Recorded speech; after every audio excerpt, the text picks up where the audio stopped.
여러분 안녕하세요. 정읍 고부까지 이렇게 초대해 주셔서 제가 여기는 처음 와보는데 와서 보니까 참 의미 있고 뜻깊은 자리에 와 있다 생각해서 이제 감사드립니다.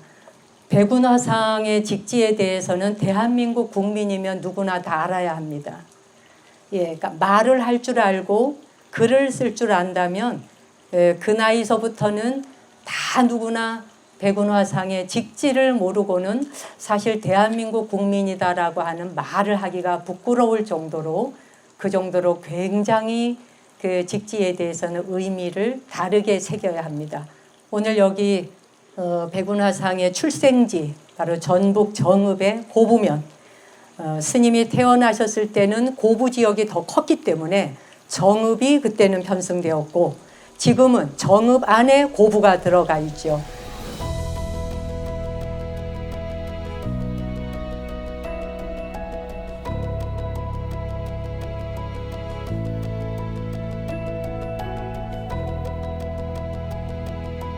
화상께서 지금의 우리에게 얼마나 큰 세계적인 유산을 남겨주셨는지 대한민국 국민이 모두 알아야 되기 때문에 제가 오늘 이 자리에 오게 됐습니다.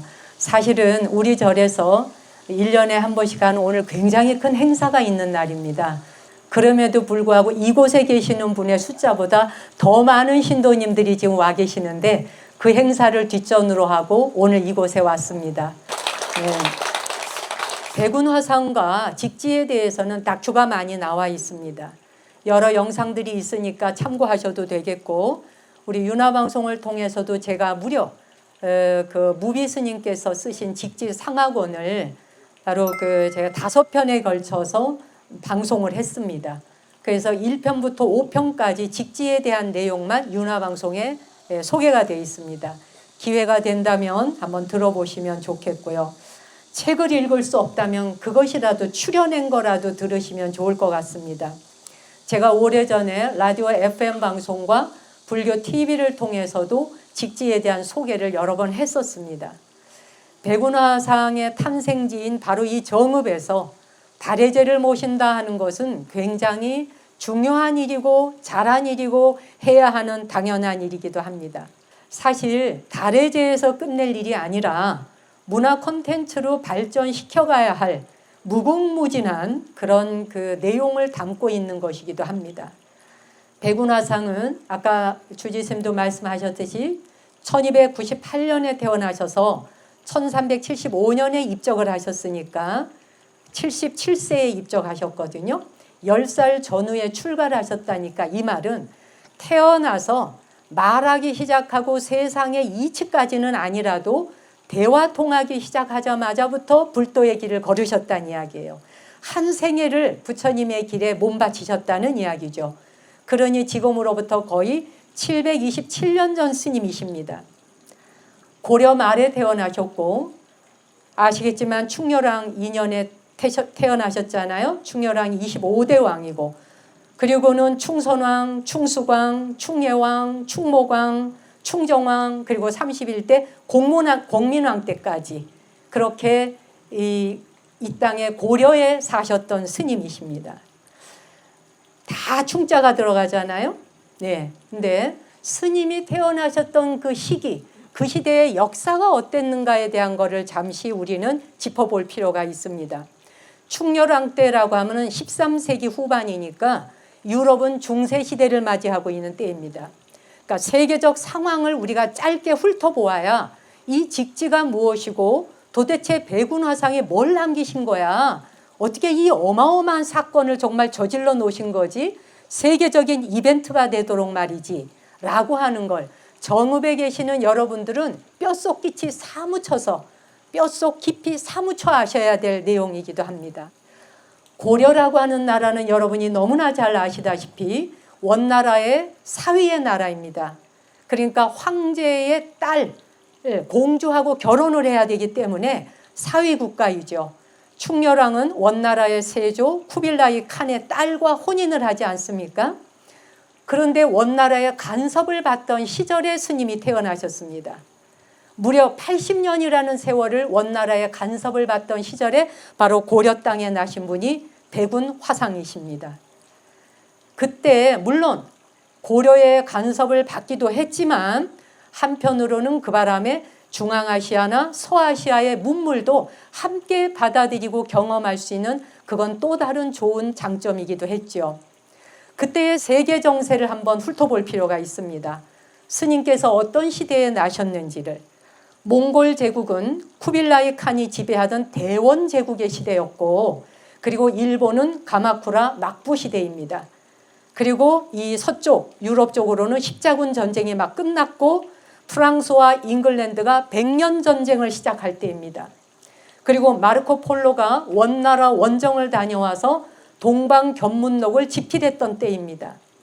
동서의 문물이 원활하게 교통되던 시절, 중국에서 발명한 화약과 나침판이 서양으로 흘러들고, 서양에서는 다시 이슬람의 천문학과 수학이 동양으로 들어오기도 하고, 유럽의 금과 은, 특히 은으로 돈 만들잖아요. 금과 은이라고 하는 이런 것들이 무역을 통해서 실크로드를 통과하던 때입니다. 몽골이 만든 교류의 중앙아시아에서 발생했던 패스트균, 바로 흑사병이 유럽 전역을 뒤덮게 된 때이기도 합니다. 그래서 인구의 3분의 1이 사망을 하죠. 우리는 코로나19 때처럼 그 당시에 전염병으로 전 세계에 대단하지 않았습니까? 그게 바로 이 시기입니다. 고려와 원나라도 큰 피해를 입었던 때이죠. 실크로드를 따라서 무역이 활발하게 오가면서 패스트균 자체가 바로 무역로를 따라, 그래서 동서로 퍼져나가게 됩니다. 세계사적으로 왜 이런 상황을 우리가 알아야 할까? 대강이라도 훑어봐야 할까?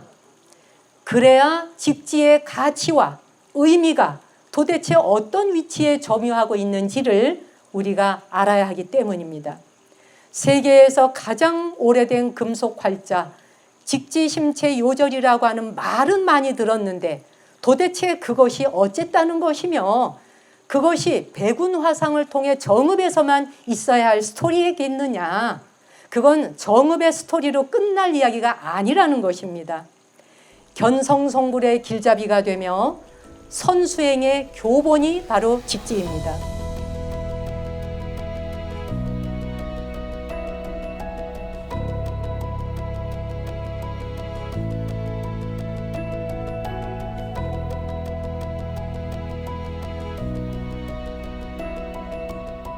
지금은 프랑스 국립 미테랑 도서관이 소장하고 있죠. 2023년 프랑스 국립도서관에서 전시를 했습니다. 대중에게 선을 보인 겁니다. 그 전에 1972년에 세계 도서의 해에 여러 책들이 나갈 때 묻어서 나갑니다. 그렇지만 그때는 주목받지 못했습니다. 2001년에 유네스코 세계문화유산으로 등재가 되죠. 세계사가 인정하는 중요한 자산, 바로 직지를 탄생시키신 백운 화상께서 출생하신 지역이 바로 이 지역입니다.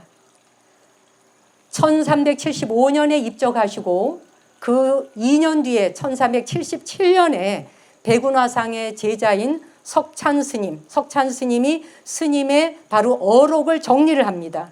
석찬 스님과 달잠 스님이 대작불사를 바로 시작합니다. 그때에 직지의 학원에 이 직지라고 하는 상학원이 만들어질 수 있도록 시주를 누가 했느냐? 비구니 묘덕 스님이 시주를 했습니다. 묘덕 스님이라는 스님이 어마어마한 재력가였거나 집안이 그랬거나 아니면 시주자들을 다 모을 수 있는 굉장한 파워를 가졌던 스님이신 거죠. 그 기록이 이 책에 있습니다.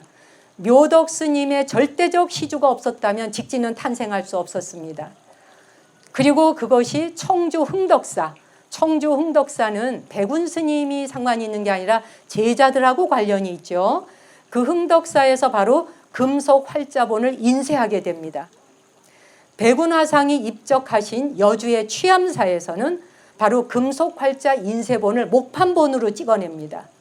목판본으로 찍어낸 것이 지금 우리나라의 보물로 지정되어 있죠. 금속 활자본은 상하 2권 중에 하권만 남아서 프랑스 도서관에 소장되어 있어요. 고려시대에는 직지가 만들어지기 이전부터 금속 활자가 이미 있었습니다. 직지만이 금속으로 찍은 게 아니에요. 직지보다 100년 아니 130년을 앞서서 증도가가 이미 금속 활자로 찍혀 나옵니다. 송나라 때 찍혀 나온 것을 우리나라에서 금속 활자로 찍습니다. 이거는 어마어마한 사건이라는 걸 일단 기억해 두세요. 금속 활자가 직지가 나오기도 이전에 130년 이전서부터 증도가라고 하는 것이 먼저 나오게 되고 그것이 금속 활자로 나왔다는 사실입니다. KBS 다큐에서 찍었고 부처불자와 슬플 비자가 금속으로 활자로 남아 있습니다. 그 많은 활자들이 다 어디론가 소실되고 없어지고 부처불자 남아있고 슬플 비자가 남아있습니다. 이게 다큐에서 다 발견해냈고 청주 고인쇄박물관에 한 글자가 말하자면 보관되어 있습니다. 그걸 보러 여러분은 다 가보셔야 합니다. 방사성 탄소 연대로 측정을 하는데 무엇을? 금속 활자 속에 박혀있는 그 당시의 먹물, 그 먹물을 긁어서 먹을 긁으면 이 먹은 몇 년도에 나온 것인지를 연대를 측정할 수 있습니다. 그 연대를 측정했더니 138년 더 먼저, 직지보다 더 먼저 증도가가 수행자들에게 지침서를 일러주는 증도가가 바로 금속 활자로 찍혀 나온 거죠. 자, 직지가 알려지기 전까지는 지금까지 전 세계에서는 구텐베르크 성경이라고 하는 금속 활자가 가장 오래된 것으로 알려졌어요. 구텐베르크가 누구입니까? 바로 독일의 인쇄를 발명한 사람입니다. 그렇죠? 인쇄술을 발명한 사람이에요. 금속 활자로. 그런데 중국과 한국에서는 이미 그거보다 더 먼저 목판 인쇄 금속 활자가 있었다는 사실이죠. 유럽에서는 훨씬 그 뒤에 만들어진 문화입니다. 구텐베르크 성경이 가장 오래된 금속 활자라고 지금까지 알고 있었는데 직지심체 요절이 발견되면서 구텐베르크 성경보다 78년 먼저 앞선 것이 대한민국에 있었다, 금속 활자가. 이게 밝혀지게 된 겁니다. 그렇다면 누가 이것을 찾아냈는가 하는 사실이죠. 정읍에 있는 분들이 이 내용에 대해서는 줄줄이 머리에 끼셔야 됩니다. 스토리 자체를. 프랑스 국립도서관에 사서로 활동하고 계시던 박병선 박사님께서 1967년에 도서관 수장고에 보관되어 잠자고 있던 책을 세상에 알리게 됩니다.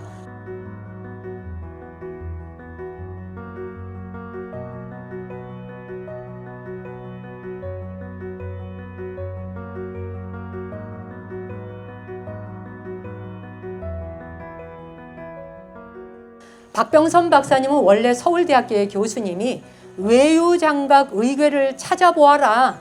네가 가서 프랑스에 가서 찾아봐라. 이래서 공부해갖고 사서의 길을 걷게 됩니다. 도서관에 들어가야 이 책을 찾을 수 있으니까요.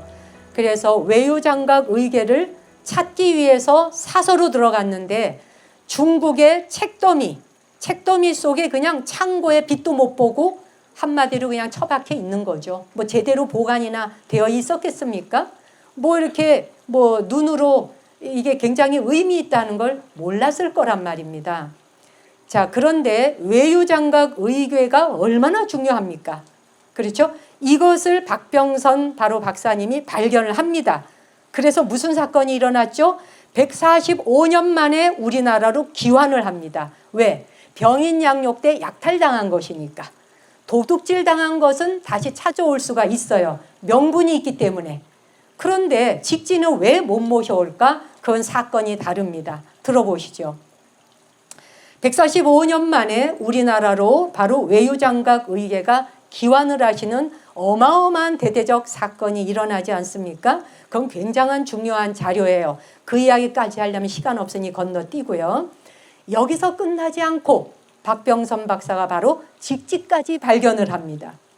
그분의 의지와 밝은 눈이 아니었다면 지금도 프랑스 미테랑 도서관에 먼지 속에 파묻혀서 빛을 전혀 보지 못했을 것입니다. 박병선 박사님도 전북 전주 출신이십니다. 바로 그래서 프랑스에서 83세에 돌아가셨어요. 지금은 서울국립현충원에 안장되어 있습니다. 자, 그렇다면 직지가 어떻게 해서 프랑스 국립박물관으로 건너갔는가에 대한 내용을 아셔야 되지 않겠어요? 이거 굉장히 중요한 내용이죠. 간단하지 않습니다. 고종 때에 한국의 초대 주한 프랑스 공사로 왔던 30대의 콜랭드 플랑시라고 하는 그 공사가 굉장한 고서 수집가예요. 근데 이분은 중국어도 공부했고 한문을 공부했어요. 그러다 보니까 동양하게 해박했기 때문에 플랑시 공사가 고서적을 모든 중에 직지를 수입하게 되는 겁니다. 이 직지가 얼마나 중요한지 그분이 그 당시 알지는 못했을 거예요. 하지만 그분의 해안에 의해서 이것이 발견이 돼요. 그래서 프랑스로 직지가 건너가게 됩니다. 이게 얼마나 대단한 사건인지를 또 귀 기울이셔야 됩니다. 직지가 프랑스로 건너가면서 드디어 세계에 알려지게 된 사건이에요. 프랑스 공사로 있을 때 고종의 연회장에서 무희, 궁중 무희, 춤추는 무희가 있어요. 무용수. 그 중에 리진이라고 하는 무희가 너무 춤을 잘 추는데 아름다워. 그래서 이 프랑스 공사가 한눈에 반해요. 그래서 그 리진을 반해서 리진을 데리고 프랑스로 건너갑니다. 직지도 따라가죠. 그렇죠? 그런데 프랑스에서 살던 이 리진이 고향 생각이 나고 너무 그리워요. 그래서 하도 이 사람이 그리워하니까 갖은 방법을 다 써서 이 프랑스 공사가 한국으로 다시 오게 됩니다. 그래서 리진이 하도 그리워하니까 이 우리나라로 다시 데려와요. 그런데 무용수가 천민이라는 이유로 그 당시에 천민이었던 거야. 그래서 우리나라 사람들이 멸시하고 굉장히 이 사람을 무시합니다. 그래서 무시받고 천대받는 바람에 너무나 고통스러워서 리진이 금속 그 쪼가리를 먹고 자살을 합니다. 그러다 보니까 플랑시가 너무 충격을 받아요. 그래서 그 충격에 한국을 떠납니다. 그래서 피폐한 삶을 살아가다가 자신의 수집품의 일부를 경매에 내놓게 됩니다. 그때 직지가 경매에 나오게 됩니다. 경매에 나온 것을 보석 상인이 구입을 합니다. 그게 뭔지 알고 구했겠어요? 오래된 책인데 뭔가 이게 보석 같은 거죠. 읽을 줄은 몰라도. 그러니까 보석 상인이니까 보석을 발견한 거예요. 글자는 못 읽어도. 근데 이분이 나이가 들어서 이제 죽게 되니까 자식이, 아들이 이걸 받았는데 도무지 앞으로 뒤로 껴봐도 모르겠는 거예요, 이게. 그래서 아들이 직지를 아무리 봐도 내용도 몰라, 가치도 몰라. 그래서 프랑스 국립도서관에 기증을 하게 됩니다. 언제? 1950년. 자, 1950년에 직지가 프랑스 국립박물관에 기증되던 해 우리나라는 무슨 일이 일어났나요? 6.25가 터집니다.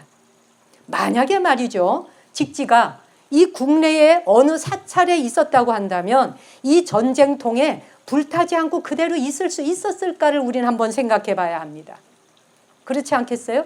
그러니 전쟁이 나서 난리를 치는데 직지가 만약에 이 땅에 있었다면 온전했을 거라고 하는 보장이 전혀 없는 바로 6.25 전쟁 때 직지가 국립박물관에 가게 됩니다.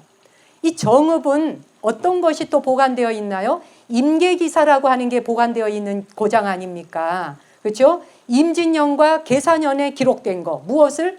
조선왕조 실록에 대한 것을 보존하는데 일기 쓰듯이 매일매일 안의와 손옥록이라는 사람이 기록을 남겼습니다. 1년간 이걸 싸들고 다녀. 어디로? 은저감, 용구람, 비례암, 절이라는 절 꼭대기까지 올라다니며 이 조선왕조 실록 하나를 보존하기 위해서 안간힘을 씁니다. 그 임진왜란이라는 전쟁통에 이거 하나 보관하려고 그 선비들이 난리를 치며 보관했는데 보존 상태가 최고입니다. 그래서 임계기사라고 하는 게 바로 이 전주의 엄청난 유물인데 전주에 머물러서는 안 되는 굉장한 기록이죠. 이 또한 직지 못지않게 사실 이것은 국가 문화 기록으로 남겨야 될 정도의 수준입니다. 그렇다면 이곳에 계시는 여러분이 노력하셔야 되는 겁니다. 여러분이 관심이 없고 무관심한데 누가 알아주겠습니까? 아무도 모릅니다. 소리 높여 말하지 않는데 누가 알겠습니까?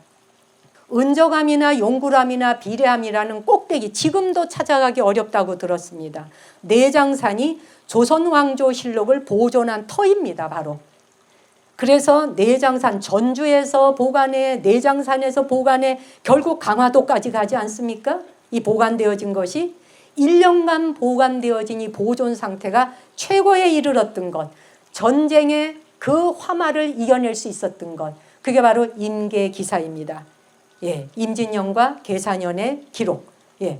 근데 뭐 그 당시에 선비만이 그것을 보존했겠습니까? 암자에서 암자로 산 꼭대기 전쟁을 피해서 돌아다니려면 당연히 스님들께서 같이 협력해서 보존해야죠. 그런 노력이 없이는 가능하지 않았을 것이라는 얘기입니다. 어쨌건 그와 같이 이것이 그렇게 1950년에 전쟁 났을 때 이게 프랑스에 있었다는 것이 우리에게는 얼마나 천만다행이었을까를 한번 생각해 봅니다. 자, 그러면 인쇄술이 도대체 무엇이냐 하는 걸 한번 생각해 봅시다. 인쇄술이 왜 그렇게 중요해? 라는 거죠. 책이라고 하는 걸 손으로 필사를 하던 시대, 소수의 성직자만 볼 수 있고 전문가 학자만 접근할 수 있어요. 대중에게 널리 볼 수가 없는 것이 책입니다. 그런데 인쇄술이 발달함으로써 대중이 책을 접할 수 있는 시대가 열렸다는 말이 됩니다. 인쇄술은 인류 역사에 얼마나 중요한 것인지 불의 발견과 농업의 발견과 농업기술과 전기 발견한 일과 같이 인터넷이 오늘날에 발견된 것과 같이 인쇄술의 발견은 어마어마한 영향력을 미치는 사건이라는 걸 먼저 기억하셔야 됩니다. 직지나 구텐베르크의 인쇄술은 단순히 책을 찍어내는 기술을 넘어서 인류의 사고방식과 사회의 체제 자체를 완전히 바꾸는 대혁명을 일으킨 것이 인쇄기술입니다. 그래서 인쇄, 금속 활자, 직지 이러는 겁니다. 그전에는 책은 필사본이어서 매우 값비싸고 굉장히 희귀한 것이라 특정한 종교인과 전문가가 아니면 볼 수 없었다는 거예요. 근데 인쇄술 덕분에 값도 싸지고 동일한 책을 대량으로 제작하니까 모든 대중이 접할 수 있는 일에 이르렀다는 얘기죠. 이해하시겠죠? 자, 그래서 지식이 독점되는 것이 아니라 교육의 문이 활짝 열린 것이 뭐다? 인쇄술이다. 그래서 백운화상께서는 당신이 떠난 뒤에 나는 흔적조차 남기지 말아라. 나의 죄마저도 뿌려라. 시주의 땅 한 평도 범하지 않겠다. 이런 임종계를 남기시면서 그래서 지금까지 스님은 사리탑 하나도 없고 비문 하나도 없고 스님을 기념하는 그 무엇도 유언대로 유훈대로 남기지 않았어요. 그런데 바로 제자들에게 남기신 직지심체 요절, 이것을 편찬하여 널리 중생을 이익되게 하라. 이 말씀이 스님이 남기신 마지막 말씀이고 그것을 실천하기 위해서 제자들은 금속 활자로 직지를 찍어내게 된 겁니다. 대단하신 거죠.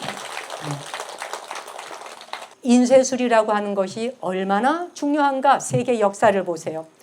루터의 종교개혁을 들어보셨을 거예요. 자세한 내용을 모른다 해도. 루터의 종교개혁이 어떤 사건을 불러왔나요? 종교에 대한 반박문을 만들 수 있고 그것을 인쇄를 해서 유럽 전역에 퍼뜨릴 수 있었기 때문에 종교개혁이 확산될 수 있었습니다. 교황청의 권위에 도전할 수 있는 힘의 원천이 된 것이 바로 인쇄술입니다. 서양에서는 성경이 각국의 언어로 인쇄로 찍혀 나와서 번역되어 이 보급이 됩니다. 코페르니쿠스의 지동설 들어보셨죠? 천체 회전설이라든지 뉴턴의 법칙이라든지 이런 것들이 빠른 속도로 대중에게 퍼져나갈 수 있었던 이유는 바로 인쇄술 때문입니다. 그게 아니었다면 전혀 가능하지 않고 자기 집안 이야기였을 것입니다. 동일한 지식이 여러 나라에서 공유되고 요즘과 같이 인터넷으로 이렇게 와이파이만 터지면 전 세계에 공유가 되는 게 바로 그 시대의 인쇄술이었던 겁니다. 그렇기 때문에 여러 나라에 공유하니까 토론이 가능하고 검증할 수 있고 실험해 볼 수 있고 인쇄술 덕분에 활발해진 겁니다. 그리고 제일 중요한 게 뭔지 아세요? 인쇄술이 가져온 역사적인 일이 있습니다. 인쇄술이 있기 이전에는 인류는 중세의 신중심 사회였습니다. 신이 세상을 다 창조해 만들어서 신에 의해서 돌아가는 세상이었죠. 그런데 바로 인쇄술이 인간 중심의 사회로 나아가는 전환점을 만들어준 거예요. 이게 얼마나 대단한 사건입니까? 백운화상, 초록, 불조, 직지, 심체, 요절. 이 이름자는 우리에게는 가슴 떨려오는 이름이어야 한다는 것입니다.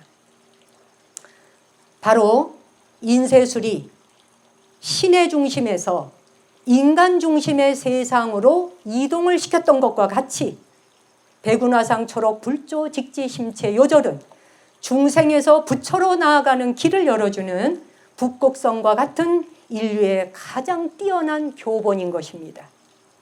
중생이 곧 부처다라고 하는 메시지를 담고 있는 성스러운 원전인 것이죠.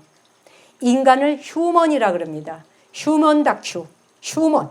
휴먼이 뭡니까? 휴먼의 어원은 휴머스입니다. 라틴어에서 왔죠. 휴머스라고 하는 말, 휴먼이라고 하는 말은 흙이라는 말입니다. 흙. 인간은 흙에서 왔고 흙으로 돌아간다는 말이죠.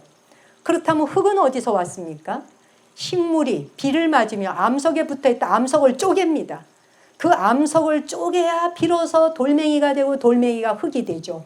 토양은 그렇게 만들어집니다. 즉 흙이 암석이 부서진 먼지라면 암석은 별에서 온 것이죠. 이 세상에 존재하는 그 어떤 돌, 지금 저기 수각에서 물이 떨어지고 있습니다. 저 물화기라고 하는 저 돌도 어디서 왔나요? 별이 가져온 것입니다. 이 지구에는 아무것도 없었습니다.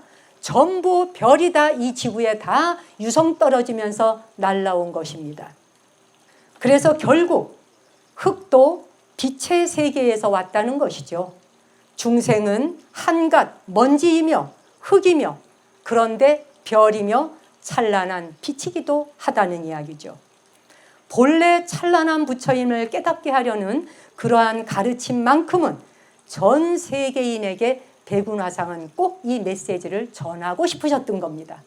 당신의 사지탑은 남기지 않아도 이것만큼은 목숨 걸고 남겨야겠다라고 생각하셨던 겁니다. 그 어렵던 고려시대에 무려 80년이나 원나라의 속국처럼 간섭을 받던 그 시기에 물론 스님께서는 저기 중국까지 유학을 가셔서 공부하러 넘어가 서곡화상을 만나서 공부하시고 바로 견성을 하시기도 하죠. 직지는 6.25를 피해서 프랑스까지 건너가고 결국 여러 사람의 손을 거쳐서 국립박물관 프랑스에 모셔져 있고 세계인의 이목을 집중하기 이르는 것입니다. 지금의 시대가 명상 열풍이 불고 있어요. 제가 재작년 가을에 예일대학과 콜롬비아 대학에 초청 강연이 있어서 다녀왔습니다.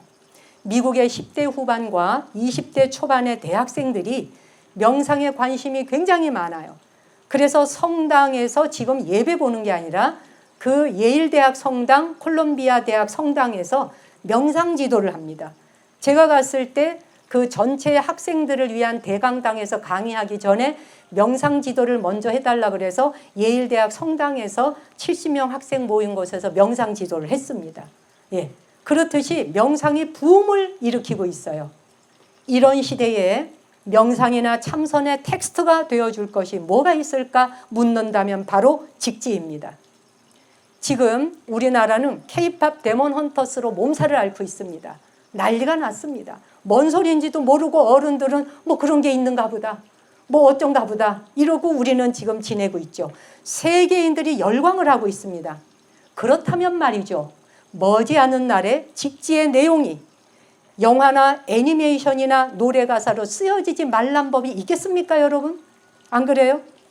분명히 눈 밝은 자가 나타날 것이고 직지를 문화 콘텐츠로 제작하게 될 날이 올 수도 있다는 겁니다. 지금 우리 불교계가 총무원장 스님을 비롯해서 선명상을 굉장히 널리 전하고 계세요.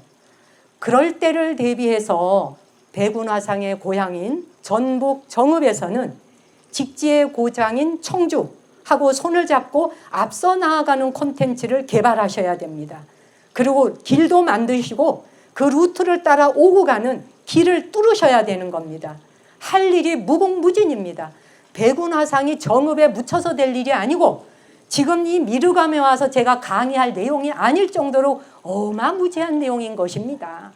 예, 광화문 광장에서 이걸 이야기한다 해도 부족함이 없을 정도의 중요하다는 내용을 말씀드리고 싶고, 지금 여기에 미르감의 자윤스님께서 이곳에 직지 바로 백운화상 국제선센터를 짓고 싶다. 그것이 원력이다 하시는데 그 원력이 이루어지기를 바라고, 직지에 담겨있는 내용을 그럼 요약하고 이제 마무리하겠습니다. 직지에 담겨있는 내용은 한마디로 불이사상입니다. 생사불이, 삶과 죽음은 둘이 아니다. 이사불이, 진리와 현상이 둘이 아니다. 정난불이, 선정과 번뇌가 차별이 없다. 그리고 색공불이, 현상과 그리고 본질이 둘이 아니다. 그리고 단상불이, 단상할 때 단은 단멸론이거든요. 죽으면 끝난다는 거잖아요. 그 다음에 거기에서 상은 영원하다는 거 아니에요? 그래서 상주론, 영원 불변하는 자아가 있다는 거. 죽으면 끝난다, 죽은 뒤에도 영원히 있다, 이 단멸론 상주론.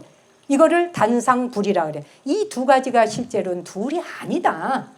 그래서 어느 한쪽으로 치우치는 것도 모두 집착이니 어느 쪽으로도 기울이지 않는 중도의 깨달음을 강조하고, 그 역대의 부처님부터 대를 이어온 조사 스님들이 무엇을 깨달으신 것인지에 대한 핵심을 간추려서 담은 게 직지입니다. 백운화상께서는 바로 중도의 기름, 무심과 무념에 있다라고 말씀하시는 겁니다. 한 생각이 일어나더라도 거기에 내가 간섭하여 뛰어들거나 그리고 감정에 휘말리지 말고 무심히 그저 머물러라는 거죠. 그러면 무념의 상태가 되고 그것이 그대로 본성이 스스로 원만하고 아무 흠결이 없이 스스로 원만한 모습을 드러내게 된다라고 합니다. K-POP 데몬 헌터스, 제가 뭐 하도 이래서 뭔가 그래서 잠깐 뉴스를 봤어요. 데몬은 악령이란 말이잖아요. 헌터스는 사냥꾼이란 말이고, 악마 잡겠다, 귀신 잡겠다는 얘기 아니겠어요? 자, 그런데 거기에 여주인공 루미가 아버지는 악령이고 어머니는 선한 설령이에요. 설령과 선한 영과 악령의 사이에서, 선과 악의 사이에서 태어난 후손이 바로 여자 주인공 루미예요. 그렇죠? 그런데 이 루미가 헌터, 즉 사냥꾼이야. 무슨 사냥꾼? 악마를 잡는 사냥꾼인가 동시에 또 굉장히 선한 세상을 구원하는 존재로 나오더구만요. 그래서 거기에 나오는 남자 주인공 진우가 나와요. 진우와 루미. 진우는 악령으로 나와요. 그 다음에 루미는 선한 영으로 나와. 그런데 진우는 악령이면서 선함을 가지고 있고, 루미는 선한 영이면서 악령의 무늬를 가지고 있는 거예요. 그러니까 사실은 뭐다? 이 K-POP 데몬 헌터스는 선과 악도 둘이 아니고 남과 여도 둘이 아니고, 그 다음에 여자, 바로 이 여성 아이돌 가수들이잖아요. 여기서 그 헌트릭스가, 루미가 이끄는 헌트릭스가 밝음을 상징하잖아요. 그 다음에 사자들, 죽은 저승사자, 그렇죠? 사자 보이스, 남자들은 뭐예요? 어둠을 상징하잖아요. 밝음과 어둠이 둘이 아니라는 거예요. 물론 그들이 둘이 아니다고 하는 불의사상을 내건 거는 아니에요. 예. 그렇지만은 사실은 그 속에 선 속에 악이 있고 악 속에 선이 있노라. 남자 속에 여자 있고 여자 속에 남자 있다. 밝음 속에 어둠 있고 어둠 속에 밝음이 있다. 밤이 있으면 낮이 있다. 낮이 있으면 밤이 온다. 이 모든 것들을 거기에 담았어요. 이게 지금 전 세계를 뒤흔들고 있지 않습니까? 대단한 거죠. 그런데 끝으로 여기에 담겨있는 내용은 원결을 전부 푸는 겁니다. 원결 지은 것을 다 풀면 무심무념이 된다는 거예요. 원결이 맺혀 있으면 업을 짓지 않겠습니까, 여러분? 악업이건 선업이건, 선업도 업이거든요. 선업도 끝날 날이 있어야 되는 거예요. 선업 짓는다고 그래갖고 선업 아무리 가보세요. 선업이 악업의 반대편에 서 있고 둘로 갈라진 것이라면 언젠간 다시 또 이리저리 돌아와야 합니다. 선업도 악업도 다 떠난 자리, 중도의 자리, 무념과 무심의 자리, 무심과 무념의 자리, 그것을 논하고자 하는 데는 이 K-팝 데몬 헌터스에서도 원결을 다 풀어야 되잖아. 다 용서해야 되잖아. 용서할 수 있다고 하는 건 원결 풀지 않고는 용서 못해요. 용서가 어떻게 가능하겠어요? 용서할 수 있는 거대한 대보살의 마음이 일어나야 비로소 무심과 무념의 단계로 들어갈 수 있는 거예요. 그것을 요약해 놓은 것이 두 권으로, 8만 대장경을 두 권으로 요약한 게 직지예요. 그러니 얼마나 대단한 것입니까? 여러분, 지금 여러분께서 앉아 계시는 이 자리에 바로 고려시대 727년 전 스님께서는 이 땅에 태어나셨습니다. 그 어렵던 시절에 임금을 무려 7명이나 교체하던 때에 공민왕까지, 31대 공민왕도 노국공주하고 결혼하잖아요. 노국공주는 우리나라에서 굉장히 인기 있는 그 공주였죠. 안동에서 굉장히 그 노다리 밟기 하잖아요. 노국공주를 위해서. 노국공주는 그 몽골, 이제 말하자면 원나라의 이 쿠빌라이 칸의 이 손녀대에 내려오는 사람이지만 고려 편을 들었잖아요. 그래서 절대적으로 공민왕 편을 들고 고려 편을 들었거든. 그래서 공민왕이 엄청 사랑한 여인이었고 애기 낳다 죽죠. 그래서 죽은 뒤에 그만 공민왕이 세상에 다 그냥 정사 살피는 것도 다 귀찮아, 망고에. 그러다 결국은 공민왕도 암살을 당하게 되잖아요. 이 슬픈 역사가 있었던 그 시대에 백운화상은 태어나셨고, 나홍화상이나 태고보우와 같은 시절에 있으셨지만, 가장 어른이셨지만 그분은 당신이 스스로 돋보이기를 원치 않으셨습니다. 드날리지도 않았고, 그렇게 왕들이 좀 나와가지고 그 사찰 주지 좀 해라, 주지 좀 해라, 다 노. 마지못해 주지 살아도 딱 2달. 2달 살고 왕에게 또 추서를 올리잖아. 나 더 주지 못 살겠다. 오직 스님은 만중생에 무지에서 깨어나게 하는 것만이 관심이 있으셨던 분이에요. 당신의 이름자가 남기를 희망하셨던 분이 결코 아니라는 겁니다. 이제 직지는 그야말로 이제 세계인들의 주목을 받게 될 날이 왔습니다. 인쇄술의 발달이라고 하는 거는 거슬러 올라가서 인터넷이 발달하면 발달할수록 그 과거에 이와 맞먹는 게 뭐가 있었지를 뒤지다 보면 금속 활자가 나올 수밖에 없죠. 금속 활자라고 하는 것은 우리나라 금속과 구텐베르크 금속은 달라요. 우리나라에서 만든 금속 활자는 청동과 구리로 했지만 구텐베르크는 납으로 만들었잖아요. 이 말은 뭐예요? 납으로 만든 거는 오래 못 쓴다는 뜻이에요. 납은 쉽게 망가져요. 그런데 청동과 구리로 만든 건 오래 쓸 수 있어요. 근데 왜 목판본을 또 만들었을까? 목판본은 많이 찍어낼 수 있어요. 대량으로. 그래서 목판본은 그대로 보존되어 있는 거예요. 상권이 사라졌음에도 불구하고 상하가 지금 보물로 지정되어서 있는 겁니다. 여러분은 지금 전북 정읍에 계시고, 정읍에 계시는 여러분은 정읍이라는 이 좁은 마당 안에서, 이 안에서 그저 한바탕 살다가 가는 세월이 아니다는 걸, 여러분의 스승, 여러분의 선조, 여러분의 위에 어떤 대단한 정신을 남겨주신 어른이 바로 이 땅에 태어나서 이 흙을 밟고 이 공기를 마시며 어떤 고뇌를 하면서 사셨는지를 여러분은 전부 다시 자각하셔야 됩니다.